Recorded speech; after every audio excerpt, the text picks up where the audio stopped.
বাঙালি আর বাংলাদেশি আলাদা আলাদা। এই মুহূর্তে যখন এই সাক্ষাৎকার চলছে, দেবাশিস কুমারের বাড়িতে আইটি রেড হচ্ছে। গত 14-15 দিনে ওনাকে একাধিকবার ইডি ডেকেছে। হঠাৎ নির্বাচনের আগে এই তৎপরতা আপনার প্রতিপক্ষকে মানে কেন? এখনো বলি, আমার যে আওয়ামী লীগের পুরনো বন্ধুরা তারা কলকাতায় এসছে, তাদের সঙ্গে খুবই আমার খাতির আছে। টিসেলে যদি কোনো একটা গবেট বা মূর্খ থাকে, আমি কি করতে পারি? আমি কি তার জন্য দায়িত্ব নেব? আপনি অমিত মালব্যকে অমিত মালবিয়া নিজে বাংলা তো কি জানে না।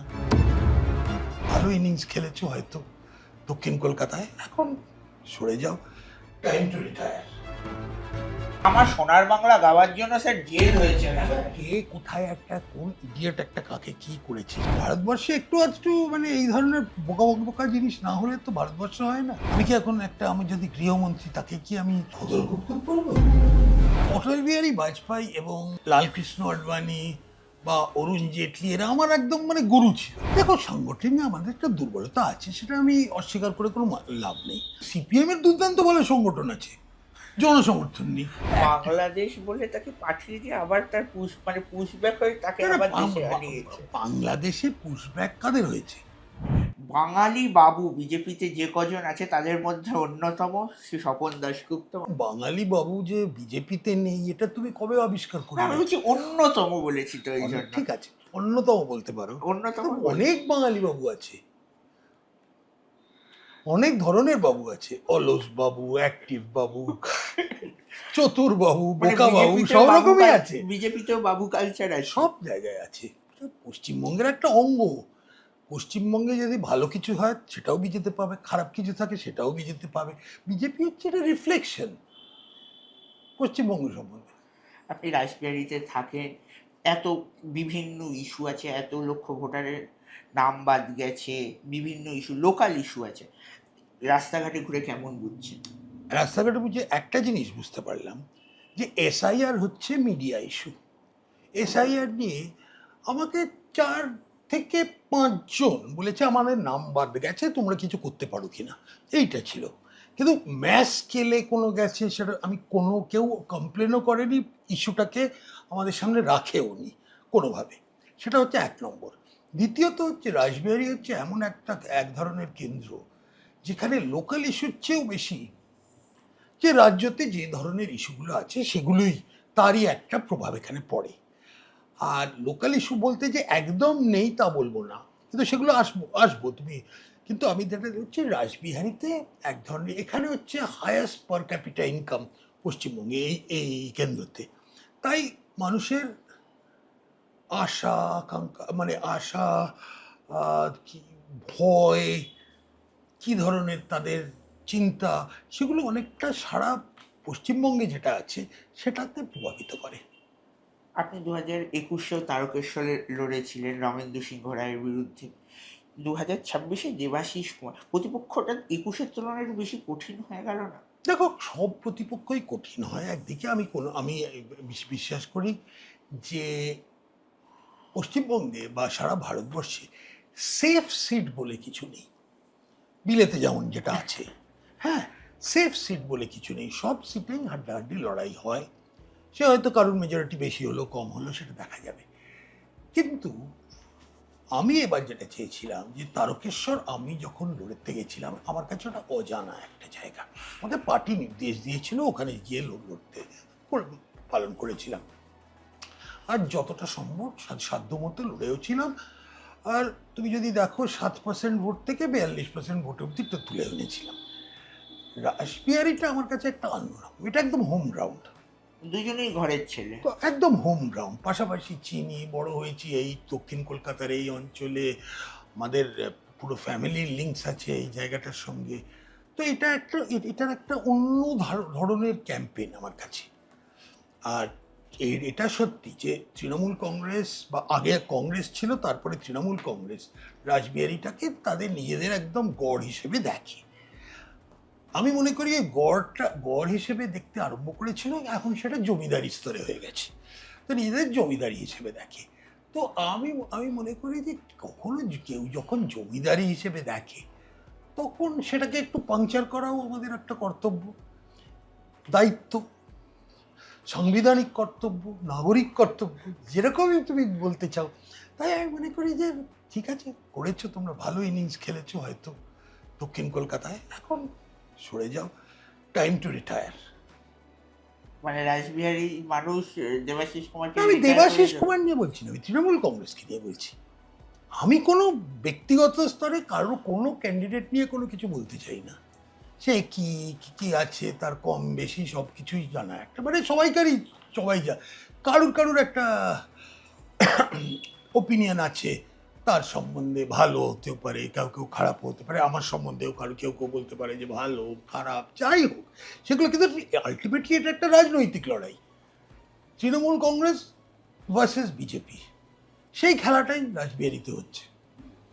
এই মুহূর্তে যখন এই সাক্ষাৎকার চলছে, দেবাশিস কুমারের বাড়িতে আইটি রেড হচ্ছে এবং বুঝি। তার আপনি জানেন না? না, আমি কিরকমভাবে জানবো? আমি তো সকালে উঠে আমি চান করে তোমার সঙ্গে এখানে করলাম, খবরের কাগজটা আমি পড়ার কোনো টাইম পাইনি। না, খবরের কাগজ তো গতকালকের খবর না দিল, না, আজকে খবর সকালে আচ্ছা খবর। ঠিক আছে, আমি টিভি দেখি না। যাই হোক, এখন আইটি রেড হচ্ছে ওনার অফিস, নির্বাচনী কার্যালয় এবং বাড়িতে, এবং গত 14-15 দিনে ওনাকে একাধিকবার ইডি ডেকেছে। হঠাৎ নির্বাচনের আগে এই তৎপরতা আপনার প্রতিপক্ষকে, মানে কেন? আমি ইডি কেন কারুকে ডেকেছে সেটা আমি কোনোদিন জানি না। ইডি যে ধরনের বিষয় নিয়ে মাথা গলায়, সে বিষয়টা আমার কাছে একদম অজানা জগৎ, কমপ্লিটলি আননোন ওয়ার্ল্ড। আমি যে জগৎ নিয়ে আছি, রাজনীতিতে অনেকদিনই আছি, সেটা আদর্শ, চিন্তাধারা, এই ধরনের পলিসি টলিসি নিয়ে। ওই যে জগৎটা আছে না, সেটা নিয়ে আমার কোনো আইডিয়াই নেই যে কি হয় ওই জগতে। শুনি অনেকে অনেক কিছু কথা বলে, বলবো না যে আমি শুনি না, কিন্তু তার সম্বন্ধে আমাকে জিজ্ঞেস করাটা অর্থহীন। আমি জানি না। আমি এইটুকুই জানি, আমি যাতে প্রতিশ্রুতি দিচ্ছি মানুষকে যে আমি যদি জিতে যাই আর আমাদের বিজেপি সরকার আসে, এইটুকু মানুষকে গ্যারেন্টি দিতে পারি, তাদের কাছে কোনোদিন আমার হয়ে বা আমার হয়ে কেউ কোনো কন্ট্রিবিউশন চাইবে না। কন্ট্রিবিউশন? হ্যাঁ, ইংরেজি একটা খুব ভালো ভাষা, ওটাতে না সব জিনিস ডাইরেক্টলি কেউ বলে না। যেটা বাংলায় বলে। বাংলা দেখো, হিন্দিতে আরো বেশি ব্লান্টলি বলে, পাঞ্জাবিতে আরো বেশি দেখেছি আমি, কিন্তু ইংরেজি একটা ভাষা যে একই জিনিস অনেকভাবে বলা যায়, আন্ডারস্টেটমেন্ট বলে না।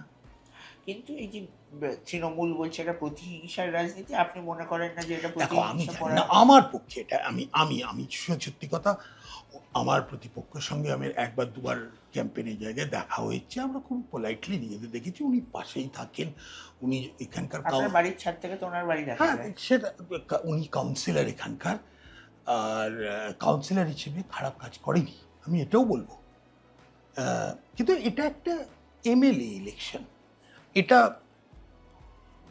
এই ইলেকশনটা হচ্ছে যে তৃণমূল কংগ্রেসের গত 15 বছরে তারা কি করেছে তার একটা রেকর্ড শিট, সেটা রিপোর্ট কার্ড একটা মানুষের কাছে যাচ্ছে। আমরা বলছি যে এটা হচ্ছে তার, এই যে হচ্ছে কমজোর, এটা পাস মার্কটা হয়তো পাচ্ছে না। ওনারা বলবেন যে কি ওনারা কি করেছেন, কেন তাদের আর কোনো নির্বাচন নির্বাচিত করা উচিত, আর আমরাও বলবো আমরা বিকল্প কি ধরনের সরকার, এইটা হচ্ছে। কিন্তু আনফর্চুনেটলি, কি দুর্ভাগ্যক্রমে এটা হয়ে গেছে যে কে মাছ খায়, কে মাংস খায়, কে সালোয়ার কামিজ পরে, কে তুমি বলছো কে আইটি রেড হচ্ছে কি না, তার ব্যবসা কি, কে কার এডুকেশন কোয়ালিফিকেশন কি, সেটা ঠিক কি বেঠিক, এই সব জিনিস নিয়ে আছে, সেগুলোও থাকে হয়তো। সেটা একটা ইলেকশন একটা উৎসবে একটা কোর ইস্যু থাকে আর অনেকগুলো পেরিফেরাল ইস্যু থাকে। এইটা হচ্ছে অনেকগুলো পেরিফেরাল ইস্যু নিয়ে এখন যদি পুরো ইলেকশনটা হয়, অনেকে ইলেকশনে আবার ছ্যাবলামো থাকে। তুমি আমার ধরো বিরিয়ানি আলু দিয়ে খেতে ভালো লাগে না, তাতে কি এটা আমাকে লোকে কি তাই জন্য বলবে যে তুমি বহিরাগত, তুমি কি না, জানে কিন্তু মানে এখানে তুমি বুঝতে পেরেছো ব্যাপারটা কি, যে এই সবগুলো কিনে কি লাভ? এই যে বলছে মাছ খেতে দেবো না, কে বলেছে? এই যে বিজেপি কে বলেছে? তুমি আগে বলো আমাকে কে বলেছে মাছ বিহারে খেতে? যে ঘোষণা না হলো না যে মাছ না, কেউ বলেনি। না না আমি আমি বলছি প্রথম কথা, ফেক নিউজের একটা বিরাট প্রভাব থাকে, এটা হচ্ছে একটা অন্যতম উদাহরণ। কিচ্ছু হয়নি। যেখানে বলা হয়েছিল যে লাইসেন্স শপস দিয়ে মাছ মাংস বিক্রি করা উচিত। বিহারিরা প্রচুর আমাদের চেয়ে বেশি মাছ খায়। বিহারি বাবুদের সঙ্গে তুমি বসো, তুমি ভাবছো কি ওরা কি নিরামিষ? ওরা তোমাকে ঝেঁটিয়ে বার করে দেবে বাড়ি থেকে। ওরা প্রচন্ড মাছ খায়, মাংসটা হয়তো অত খায় না, কিন্তু মাছ খায়। কিন্তু এই যে বাংলা বললে বাংলাদেশি স্যার, হ্যাঁ, আমার সোনার বাংলা গাওয়ার জন্য স্যার জেল হয়েছে দেখো একজনের। কে কোথায় একটা কোন ইডিয়েট একটা কাকে কি করেছে সেটা দেখো। প্রথম কথা একটা জিনিস মনে রাখতে হবে, বাঙালি আর বাংলাদেশি এটা আলাদা। এককালে হয়তো একই ছিলাম আমরা, কিন্তু এই গত মানে 1947-এর পরে আমরা যে ধরনের দুরকমভাবে ইভলভ করেছি, তাতে এক ধরনের বাঙালি আছে, আমরা নিজেদের বাঙালি বলি, তুমি আর আমি বাঙালি, আর বাংলাদেশি। তাদের সঙ্গে আমার ব্যক্তিগত স্তরে আমার অনেক বাংলাদেশি বন্ধু আছে। আর আমি এখনো বলি, আমার যে আওয়ামী লীগের পুরনো বন্ধুরা তারা কলকাতায় এসছে, তাদের সঙ্গে খুবই আমার খাতির আছে। তো সেটা আলাদা, কিন্তু দুটো আলাদা জিনিস। স্যার আওয়ামী লীগের নেতারা কেন বাংলাদেশের লোক হয়ে ওরা রাজনৈতিক এখানে অ্যাসাইলাম নিয়েছে। তারা ওরা পলিটিক্যাল অ্যাসাইলাম, ওনারা টেম্পোরারি আছে, ওনাদের ভিসাতে স্ট্যাম্প করা আছে পলিটিক্যাল অ্যাসাইলাম নিয়ে, সেটা আলাদা ব্যাপার। ওনারা তো কোনো এখানে, ওদের তো আমি কোনোদিন অনুপ্রবেশকারী বা এই ধরনের কিছু কথা বলবো না। তারা অন্যভাবে আছে এখানে, আর তারা কোনোভাবে ভোটার হতে চায় না, এখানে রাজনীতির সঙ্গে এখানে মিশতে চায় না, সেটা আলাদা ব্যাপার। দেখো এখন তাদের ভাষাটা, তারা বাংলা যখন বলে, তুমিও জানো আমিও জানি, তুমি ঢাকায় গেছো যদি, ওরা অন্যভাবে একটু বাংলা বলে। মুর্শিদাবাদের লোকও তো এইভাবেই বাংলা বলে। দেখো অনেক জায়গায় এক আছে, আবার অনেক জায়গায় ভিন্নতাও আছে। আর মেদিনীপুরের বাংলা আর কলকাতার বাংলার মধ্যে একটা তফাৎ আছে, সে তো থাকেই। কিন্তু মানে আমি তোমার প্রশ্নটা একটু বুঝে উঠতে পারি না। আমার সোনার বাংলা হচ্ছে রবীন্দ্রনাথের একটা গান, সেটা বাংলা সাবসিকুয়েন্টলি বাংলাদেশ ওটাকে ওদের রাষ্ট্রীয় গীত হিসেবে ধরে গিয়েছে, একদম ভালো, সম্মান করি ওটা। জয় বাংলা স্লোগানটা মমতা ব্যানার্জি ভাবছেন যে উনি ইনভেন্ট করেছেন। কে ইনভেন্ট তো করেনি, ওটা মুজিবুর রহমানের সময় থেকে ওখানে চলছে, সেটা আলাদা। ওখানে একটা আলাদা অর্থ আছে, এখানে একটা আলাদা অর্থ। কিন্তু স্যার রবীন্দ্রনাথের গান গাওয়ার জন্য কেউ কেউ হয়নি। তুমি একটা বলেছো যে একটা কেউ কিছু আরে কেউ একজন তো ভ্যানিশ বলের জন্য তো জেল হয়ে গেছিল একজনের এখানে, না মনে আছে নিশ্চয়ই। তো সেই এখন হয় এই ধরনের অবান্তর জিনিস, ইডিয়টিক জিনিস হয় সারা আমাদের এই ভারতবর্ষে। একটু মানে এই ধরনের বোকা জিনিস না হলে তো ভারতবর্ষ হয় না। আপনার কোনোদিন মনে হয় এই নেতাগুলোকে বাংলা সম্পর্কে আরেকটু বেশি জানানো, সবাই আরেকটু বেশি শেখানো? আমি যখন ইউপিতে যাই, আমি রোজ একটা শুনি, আমি কোনোদিন জানতাম না সরিউপারি ব্রাহ্মণ আর কি সরিউর এপারি ব্রাহ্মণের মধ্যে আলাদা একটা ব্যাপার আছে। এগুলো দেখো, ভারতবর্ষ এমন একটা জায়গা যেখানে আমরা রোজ একটা করে কিছু না কিছু নতুন শিখি, সে যেখানে যে কোনো প্রান্তে গেলেই। এখন বাংলার সাহিত্য, বাংলার সংস্কৃতি, বাংলার কে কি অনেক রকম আছে। খাওয়ার দাওয়ার, কে ঝাল বেশি খায়, কে ঝাল কম খায়, আমরা কার সঙ্গে ভদ্রলোক বলতে যে কি তার অর্থ, এসবগুলো নিয়ে অনেক লোকে গবেষণা করে। আর কেউ যে মানে এটার কারণ যে একটা উত্তর নেই, অনেক ভিন্ন রকমের উত্তর হয়। তো সবাই নিশ্চয়ই তাদের আরেকটু সবাইকারই সেন্সিটিভ হওয়া উচিত, কিন্তু সবাই কি হয়? সেটা হয় না, এটার সঙ্গে আপনি একেবারে একমত যে সবাই সেন্সিটিভ হয় না। আপনি সাংবাদিক ছিলেন, সংবাদ মাধ্যম থেকে এসেছেন, তারপরে এই যে আজকের দিনে যে রাজনীতিটা হচ্ছে, বিভাজনের রাজনীতি, যে ভাষায় কথা বলা হচ্ছে, যে ভাষায় কটূক্তি করা হচ্ছে, যেভাবে যে নিম্নরুচির আক্রমণ করা হচ্ছে, আপনি সেটাকে কিভাবে? আমি কোনোদিন ওই ভাষা কোনোদিন ব্যবহার করি না, আমি একটু কম বলি। দেখো পার্লামেন্টে কিছুদিন থাকার একটা খুবই ভালো আউটকাম হচ্ছে যে তোমার একটা পার্লামেন্টারি ভাষাটা সভ্য ভাষায় কারুকে তার সঙ্গে সমালোচনাও যদি করতে হয়, তুমি সেটাকে করতে পারো খুব সভ্য ভাষায়। এটা এই জিনিসটা আমি বিশ্বাস করি। অটল বিহারী বাজপেয়ী এবং লালকৃষ্ণ আডবাণী বা অরুণ জেটলি এরা আমার একদম মানে গুরু ছিল। তারা চিরকাল আমাকে এইটা বলেছিল, ওই সভ্য মানে একদম পোলাইটনেস, মানে বি এ জেন্টলম্যান। সেটাকে এখন তাকে তুমি মানে বি এ ভদ্রলোক বলতেও পারো। তো আমি সেটাই বিশ্বাস করি যে দেখো, যার রাজনীতি করছো কোনো দরকার পড়ে না খারাপ খারাপ ব্যবহার, উল্টোপাল্টা কথা বলা। আমি কি এখন আমি যদি গৃহমন্ত্রী, তাকে কি আমি হোদল কুতকুত বলবো? কোনোদিন বলবো না, আমার মুখ থেকে আসবেই না। ম্যাক্সিমাম কেউ কিছু যদি মানে গোমরা মুখ করে থাকে, আমি বললাম যে ওই সুকুমার রায় রামগরুরের ছানা লিখেছিল।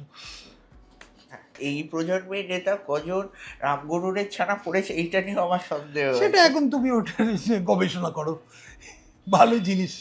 যদি এখন সংবাদ মাধ্যমে এইটা গবেষণা হয়, অনেক ভালো। মাছ খেয়েছে, মাংস খেয়েছে, তার থেকে বেটার।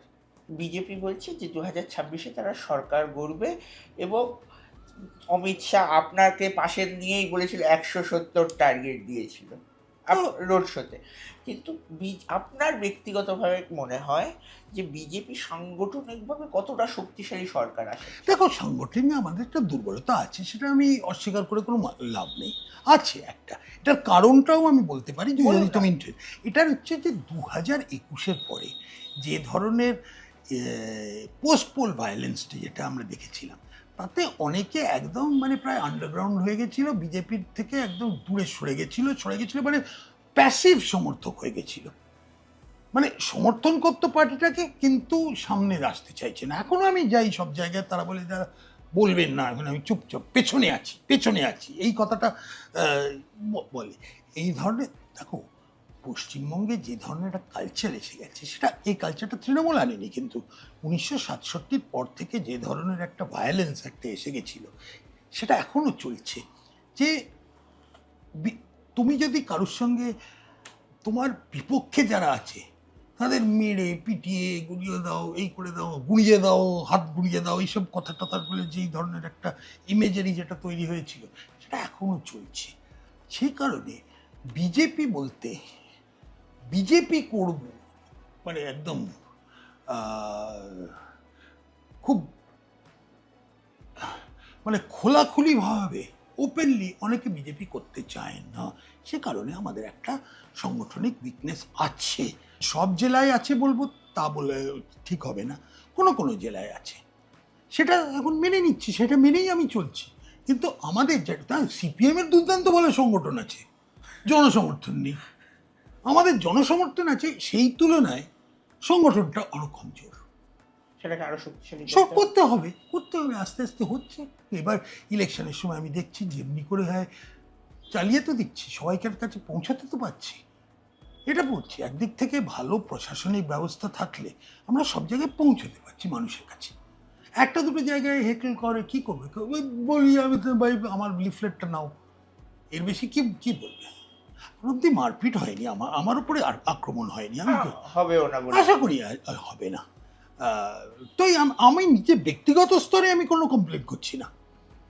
আমাদের পোস্টার সবই ছিঁড়ে ফেলে ডেলি, এটা একটা রুটিন হয়ে গেছে, এটা একটা খেলা, 100 দিনের কাজের একটা অংশ। হ্যাঁ, তো কি বলবো আর, আমি তো বলছি, হ্যাঁ আমাদের সাংগঠনিক দিক থেকে আমরা একটু কমজোর আছি। স্যার এই যে তাই জন্য না যে আমরা জিততে পারবো না। 2011 সালে একটা পার্টি ছিল, তারও অত অংশ ছিল না। কলকাতার বাইরে তাদের খুব একটা যে সংগঠন ছিল মনে হয় না, কিন্তু ঝেঁটিয়ে জিতেছিল। সে পার্টিকে কেউ জানো, সিপিএম এর দুর্দান্ত অর্গানাইজেশন ছিল, মনে আছে 2011 সালে এখানে যাদবপুরে কি ধরনের একটা র্যালি বার করেছিল, বাবা লোকে চমকে গেছিল। বুদ্ধবাবু তো হেরে গেলেন ওইখানে, যেখানে মানে যাদবপুরে উদ্বাস্তু কলোনি, উদ্বাস্তু এখানের মধ্যে একটা তৃণমূল বলে কিছু ছিলই না, কি জিতে গেল। হয়ে যায় এরকম, জানো। আপনার উপরে যখন হামলা টামলা হলো না, বাংলার প্রশাসন কিন্তু ভালো, ল অ্যান্ড অর্ডার ভালো। না, ল অ্যান্ড অর্ডার তুমি বলতে পারো, আমার উপরে হামলা হয়নি বলেই আমি বলবো যে ল অ্যান্ড অর্ডার দুর্দান্ত। মানে রাসবিহারীতে মানুষ সেফ। দেখো রাসবিহারীতে বাই অ্যান্ড লার্জ ওরকম হয়নি, একটা দুটো কালীঘাটের অনেকে মনে করে তারাই হচ্ছে মানে গার্ডিয়ান অফ পলিটিক্যাল উইজডম, তাই জন্য তারা আমার পোস্টারটা ছিঁড়ে ফেলে, because আমি তো হচ্ছি মানে অন্য অন্য ধরনের রাজনীতি করতে হয়তো চায় না, কিন্তু বাই অ্যান্ড লার্জ আমি বলছি এখানে অত কিছু আমার কোনো কমপ্লেন করার কিছু নেই। তার মানে না যে এটা সারা পশ্চিমবঙ্গের একই পরিস্থিতি। এসআইআর এ প্রচুর হিন্দুর নাম বাদ গেছে, 63% হিন্দুর নাম বাদ গেছে। বিজেপির কেন্দ্রীয় নেতৃত্ব বলেছিল যে কোনো হিন্দুর নাম বাদ যাবে না। যারা মৃত তাদের নাম যদি বাদ যায় তো খালি মৃত লোকের নাম বাদ বেশিটাই মৃত লোক। দেখো 90% যারা মানে 80 to 90% যাদের নাম বাদ গেছে তারা হচ্ছে মৃত বা অন্য কোনো রাজ্যে বা অন্য কোনো জায়গায় রেজিস্টার্ড, মানে ডুপ্লিকেট রেজিস্ট্রেশন হয়েছিল। আর তৃতীয়ত হচ্ছে যারা তাদের বাসস্থান বদলেছে, এইটাই হচ্ছে মেন জিনিস।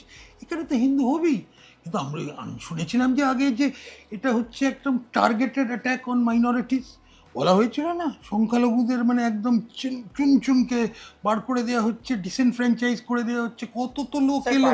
কিন্তু আজকে আজকে আজকে বলছে যে হিন্দুদের উপরে কোনটা, মানে একটা বাংলাদেশ বলে তাকে পাঠিয়ে দিয়ে আবার তার মানে পুশব্যাক হয়ে তাকে আবার দেশে আনিয়েছে। বাংলাদেশে পুশব্যাক কাদের হয়েছে?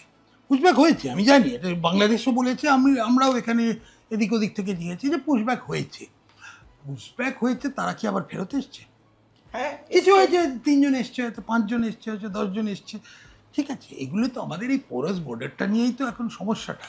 কিন্তু এরা দেখো অনেক জায়গায় আমি শুনেছি যে তারা নিজেদের ভোটার হিসেবে রেজিস্টার করেনি, কিন্তু আছে। দেখো এসআইআর এর সঙ্গে নাগরিকত্ব বা অনুপ্রবেশ যে সমস্যাটা আছে তার কোনো সম্পর্ক নেই, হওয়া উচিত না। কারণ একটা হচ্ছে ভোটার রেজিস্ট্রেশন, কে নাগরিকরা ভোট দিতে পারে। এখানে একটা দুটো ভুলও হয়েছে, নিশ্চয়ই হয়েছে, ওটা তাড়াহুড়ো করে ফেললো, আরো হয়তো আরো 4 মাস করতে পারতো। কিন্তু এটা তো একটা সাংবিধানিক দায়িত্ব, ওদের করতেও তো হতো কোনো না কোনো সময়। তুমি যদি বলো যে 2024-এর রোলের ওপরে যদি আবার চালাও, তাহলে অনেক আবার ওই ভোট ওই 4টে থেকে 5টা অনেক ভূতরা এসে আবার জীবিত হয়ে যেত। এবার এটার সম্ভাবনাটা একটু কম, বলবো না যে একদম নেই। মানে সেটা তো খালি আপনি শাসককে বললে আমি কিছুই বলছি না, আমি কিছু বলছি কাকে আমি কিছু বলছি, আমি হচ্ছে ভূতরা যাতে ভোট না দেয় সেটুকু দেখা, এটা আমাদের মনে হয় একটা সাংবিধানিক কর্তব্য সব রাজনৈতিক দলের। রাজ্যসভায় দীর্ঘদিন ছিলেন, রাজ্যসভা নাকি এই যে মানুষের কাছে গিয়ে গিয়ে ভোট চাওয়া, বিধানসভা নির্বাচনে আপনি কোনটায় বেশি স্বাচ্ছন্দ্য? তা দেখো কি ধরনের দায়িত্ব দেয় আমাকে, সেটা এখন তখন দিয়েছিল দায়িত্ব অন্য, আপনি কি শেষ? দেখো আমি দুটোই করতে পারি, আমি এটাও দেখতে পাই যে মানে অলরাউন্ডার খেলতে হয় একটা, মানে সে তুমি যদি আজকাল ক্রিকেটে যেমন তুমি যদি লাস্ট ম্যানও হও, তোমার অনেক রকম ব্যাটে একটা ক্রিজে মানে থাকার একটা এবিলিটি থাকতে হবে, তোমার একটা দুটো 4 মারারও একটা স্কিলটা থাকতে হবে, সেই ধরনেরই একটা এখন সব রকমেরই খেলতে হয় রাজনীতিতে। ভালো অভিজ্ঞতা, অনেক সব রকমের অভিজ্ঞতা হচ্ছে। তো আমি মনে করি যে নিজের বাড়ির একদম মানে হোম গ্রাউন্ডে খেলাটাও একটা আলাদা একটা চার্ম আছে। আপনি যদি যেতেন, আপনিও কি লর্ডস ব্যালকনিতে সৌরভের মতো জামা টামা? না, মনে হয় না। ভাবছো কি আমি করবো? সম্ভাবনাটা আমার মনে হয় একটু কম। কিন্তু এইটা বলবো যে দেখো একটা বিধায়কের কত রকমের দায়িত্ব থাকে, সেটা হচ্ছে অ্যাক্সেসিবিলিটি, মানুষ তাকে তারা সবসময় পেতে পারে, বা তার একটা কোনো অফিস থাকা উচিত যেখানে মানুষের 24 ঘন্টা কোনো ধরনের তার যদি দরকার পড়ে হয়, কী দরকার মেনলি কী দরকার হয় লোকেদের হসপিটালের ব্যাপারটায়, সেটাই হচ্ছে 90% কিন্তু দরকার যাদের এমার্জেন্সি হিসেবে। তো সেখানে একটা ওই ধরনের একটা তোমাদের রাখতে হবে, দরকার। স্যার রাসবিহারীর মানুষ বলে দেবাশিস কুমারকে বাড়ির ঋতু পুজোতে ডাকলেই দেবাশিস কুমার দেওয়া হয়, ভালো কথা। আপনি বলছেন বিধায়ককে পাওয়া যায় না? হ্যাঁ, আপনি বললেন বিধায়ককে পাওয়া যায় না। আমি তো বলিনি বিধায়ককে আপনি পাওয়া যায় বলছেন না। বিধায়ককে আরো মানে মানুষ আমি বিধায়ককে যাতে মানি, পাওয়া যায়। হ্যাঁ আমি তো বলিনি বিধায়ককে পাওয়া যায় না, আমি বলছি আচ্ছা, একটা দায়িত্ব। আপনার কোনোদিন দরকার হয়েছে আপনার বিধায়ককে? না সেরকম, আমি একবার বলেছিলাম যে একটা এখানে ময়লাটা একটু ভীষণ বদ বদগন্ধ একটা আসছিল, সেটাকে একটু পরিষ্কার করলে ভালো হতো, করে দিয়েছিলেন কর্পোরেশনে। ওটা বিধায়ক হিসেবে না, কর্পোরেট। এইটা দেখো, এইটা নিয়ে একটা বিরাট সমস্যা হয় অনেক সময়। বিধায়ক, লোকসভার সংসদের কি দায়িত্ব, বিধায়কের কি দায়িত্ব, কর্পোরেটরের কি দায়িত্ব, আলাদা আলাদা, কিন্তু মানুষ অনেক সময় গুলিয়ে ফেলে।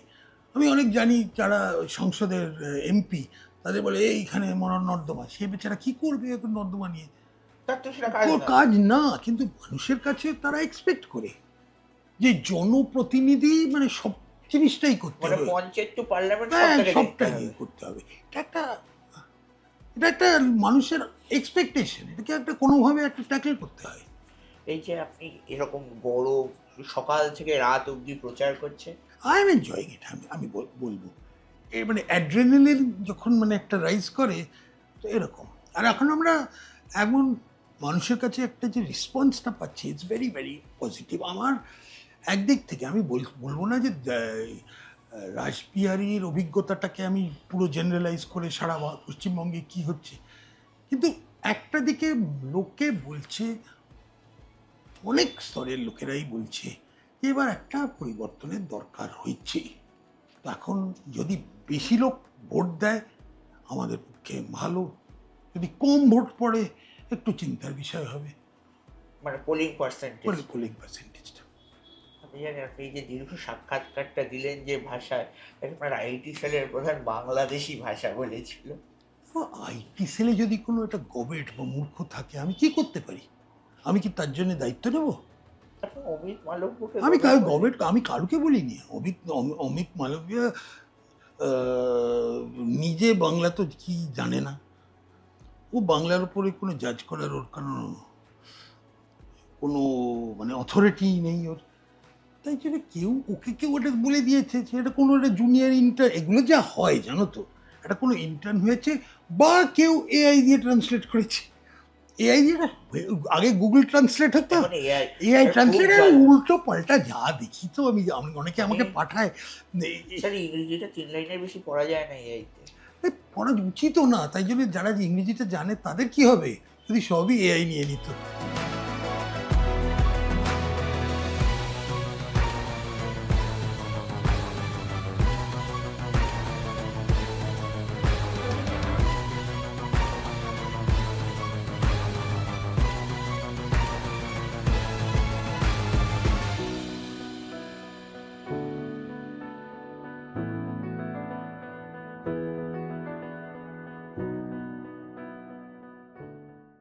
এবারে ভাই ভোটের লড়াই এই এখানেই দেখবো।